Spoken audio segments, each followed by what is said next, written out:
same back of part 3 of my leadership training series. In this video, we'll go over the basic aspects of defense, fob and hab placement, defense plans, and when to fall back.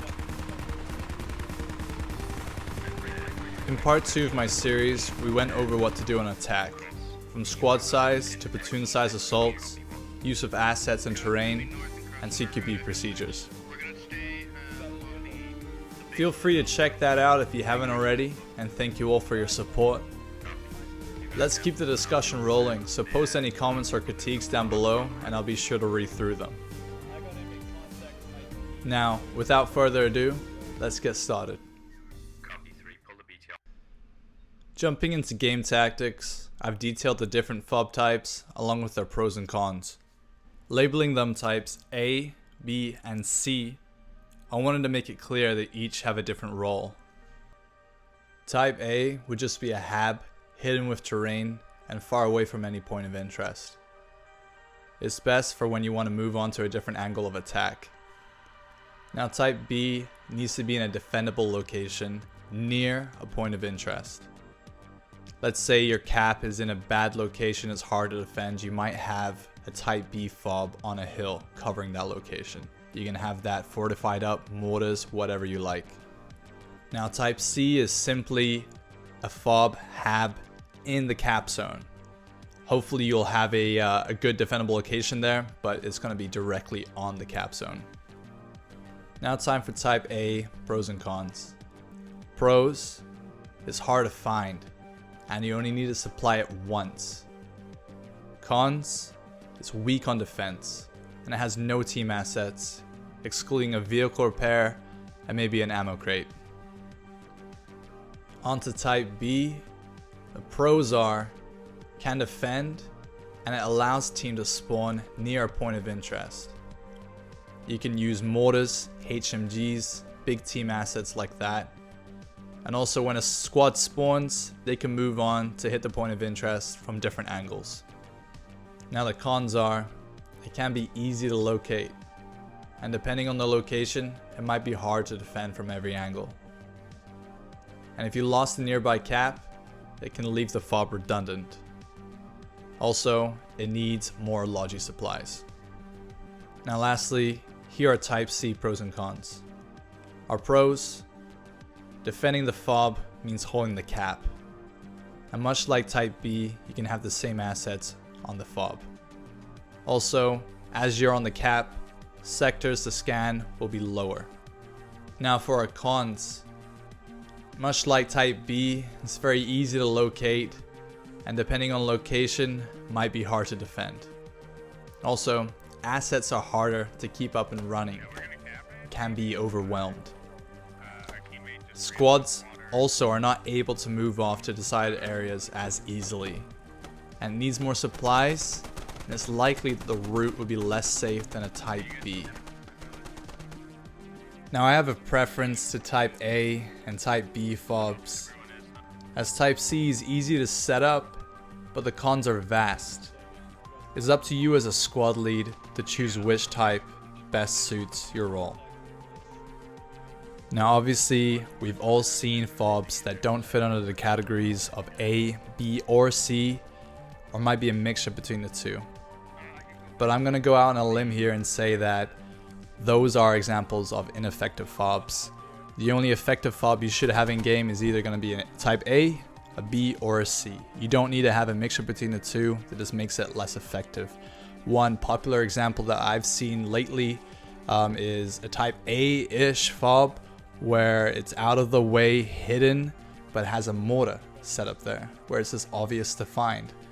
Mixing the fobs just doesn't make sense. You either should have a type A, a B, or a C. Simple as that. Now, with the rest of these clips, I'll be going over a quick type B and C deploy guide. It really differs between which faction you play, but if you play on US or Russian, when you get the fob resupplied, you should be able to put down a hab, a ammo crate, and a vehicle repair. So I go ahead and do that first. Just get that done. If you are playing as the insurgent or militia faction, you may have to wait for a secondary supply to get these other assets up. But it really depends on the location. Here I kind of focus on getting up some defenses to stop some contacts hitting us from different locations. This is an example of a type B fob, which was quite easy to defend because we can keep contacts at range and easily repair our vehicles at this location. Now, one other important thing to mention, when placing your fob, the radio, you need to look for a location that will be hard for the enemy to push into. Maybe at the center of a compound or top of a hill that is easy to defend. You don't want them to despawn the fob by being close to it, by vicinity despawn. Now, one last thing to go over with the hab and fob placement. There's a lot of issues some players have with placing a hab next to a radio or placing a radio far from the hab. It really depends on how easy it is to defend either one. Obviously, if you lose the radio, you can't spawn the hab. If you lose the hab, you can't spawn. So you need to defend that location. You'll be placing the hab in the most defendable location. You need to have the radio close by. If it's an easily defendable location on the hab, then you should have the radio right next to it pretty much. If it's difficult to find the radio in one location, maybe you have it in a ditch somewhere, it's not likely the enemy will push into there, then you can have the hab elsewhere. It really depends on what location you're in. Right here, I go ahead and just place a fob right next to the hab because this compound is easy to defend. In a larger map, maybe in a more open map, I might have the radio far back, maybe at the corner of the map if it's a type A, and have the hab closer towards contact so that if we do get engaged, we'll get engaged at the hab first rather than the radio. Now, one small thing to add on top of that, a lot of players have been having an issue where they want to have the hab as far away from the radio as possible, especially for type A fobs. They want to have the hab as far away from the radio as possible, right on the edge of its range, just so that you have less of a distance to run from to get to the next point of interest. Don't do that. That's a really lazy thing to do. If you do have a type A, you're taking away from its strengths. You might make it easier for the enemy to spot your hab, or if they do spot your hab, eventually you might make it more difficult for you to defend that hab. So don't do that. Don't be lazy and place it right on the edge of a radio's range. Now, on top of all of this, it's your job as a squad leader to communicate to your squad and to other squad leads what type of fob you're placing. For a type A, for example, you're going to tell your squad, you're going to tell other squad leads that they should just spawn in and move away from this fob as quickly as possible. As quickly and discreetly as possible. You got to make sure that guys who spawn in don't fire their weapon. Also, if they're taking contact, they shouldn't retreat towards the fob, and other squad leads should know not to place any assets like a mortar or drive a Humvee right towards the fob. Just, not give away the fob's location. You gotta communicate that, or other squad leads won't get what you're really doing there. Now I'm gonna go over a basic defending rule, a defending setup, which you can plan with other squad leads in game.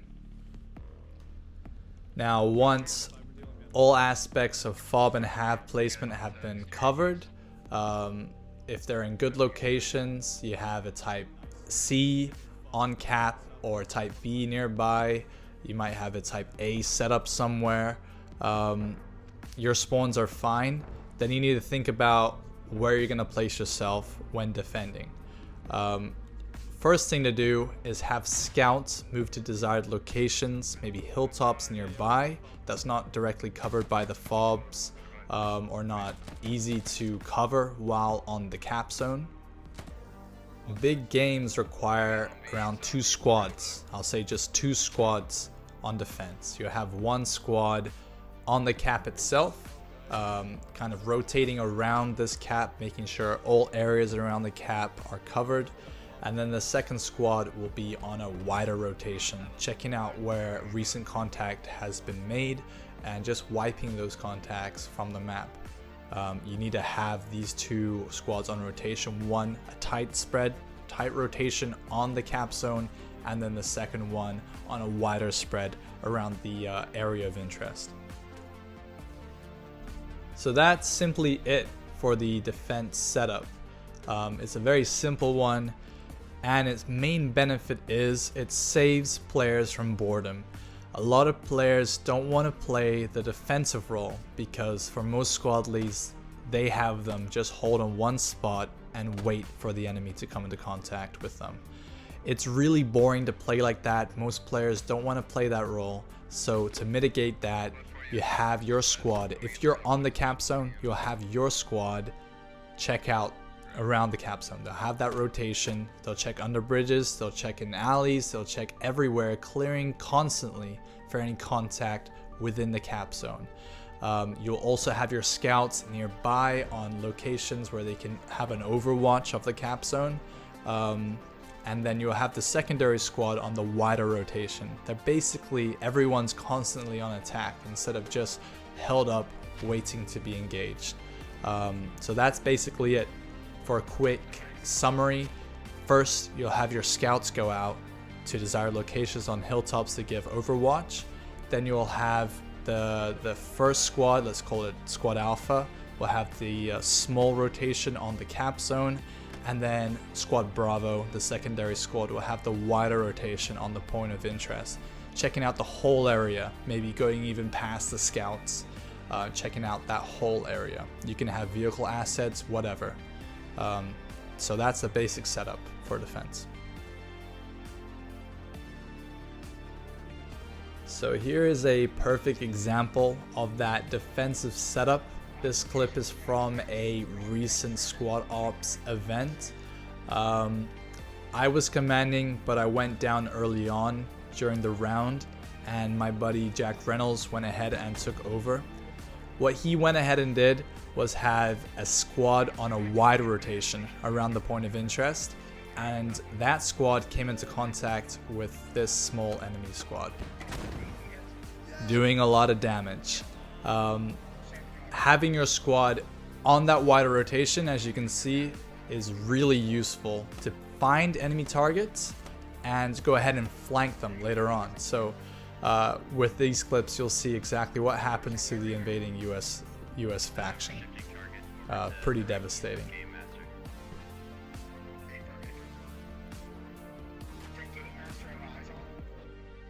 Yeah, that's the end of the round. It was pretty much not impossible for the enemy to take our point, but it was very difficult for them when we had squads on that wide rotation. And Jack did a really good job commanding during that op. Now, for anyone who is interested in joining in with these One Life operations, you can find out more at squadops.gg or join us on our Discord. Now, during this operation, the enemy team had a really good defensive setup. They had teams on a wide rotation, but unfortunately they were overwhelmed. But it led to this awesome clip by ODTap. God, like 6 or 7. Yeah, Cap's like responsible for a third of our kills. Jesus Christ, Tap's just like pistoling them all. I've gotten 1 or 2 pistol kills too. I'm taking that thing back down. Watch it. Yeah. Oh, here they come, here comes. Hey, friendly just went inside. Alright. Yeah, I'm in here. He's laughing, Tap's laughing. And another one. Cap's all like, And another one. Okay. Watch Cap. some of those. Cap does have more teammates. Like No, shit. it's put up through the wall. Another one. Oh my god!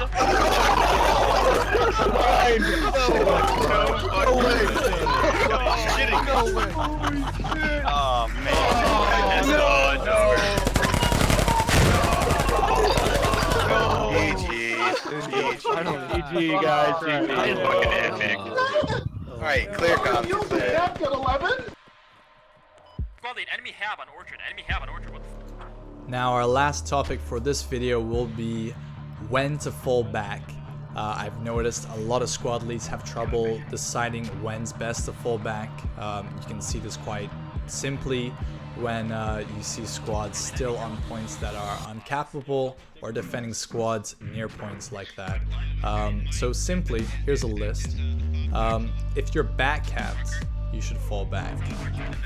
If cap you are defending is lost and does not look like you recover it soon, you should take down fobs and fall back. That's what I'm doing in this clip. It actually led to a really awkward situation where a guy didn't understand what exactly we were doing. What the fuck? This is our fault. Yeah, we're digging it up so we don't fucking lose it. Get your shovel out. I'm running back. I'll be there in a second. Sounds good. Squad 2, I'm gonna have my guys spread out a little bit. Look for their Get your shovel fob. out and help me dig this up. Come on, Zach, roll a little bit southeast. Oh, wait, so you literally So there's a fucking fob literally around moved- orchard somewhere. I'm not sure where it is, but it's. I didn't hear the Alright. radio. I mean, I suppose Wasn't you're near us then. And kiss him better.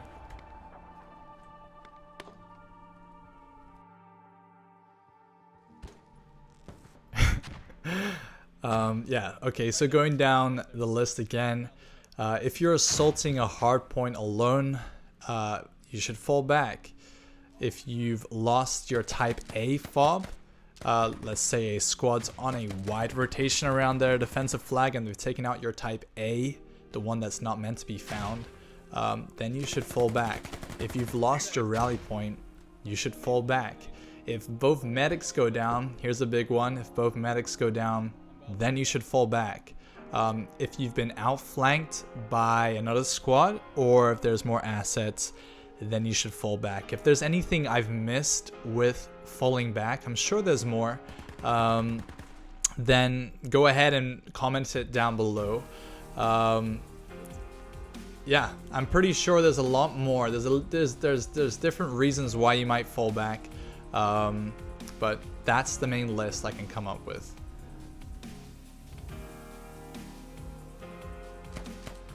So now of this video coming to an end, I'm gonna run through what we went over with some quick recaps. Firstly, we went over our different fob types. There are different pros and cons. We had type A, type B, type C. Type A is that hidden fob away from enemy contact, where you might just have a vehicle repair station and an ammo crate at most with your hab. The type B is a fob near a point of interest, maybe in a very defendable location. You can have whatever assets you want on there, heavy machine guns, mortars, whatever you want. A type C is a fob directly on the cap. That's that lazy one, much like a type B, but if you're holding the fob, you'll be defending the cap. Sometimes it's the one that you need to have, let's say around the area. There aren't any locations you can place a type B, so go ahead and put a type C. We went over some little points around fob and hab placement.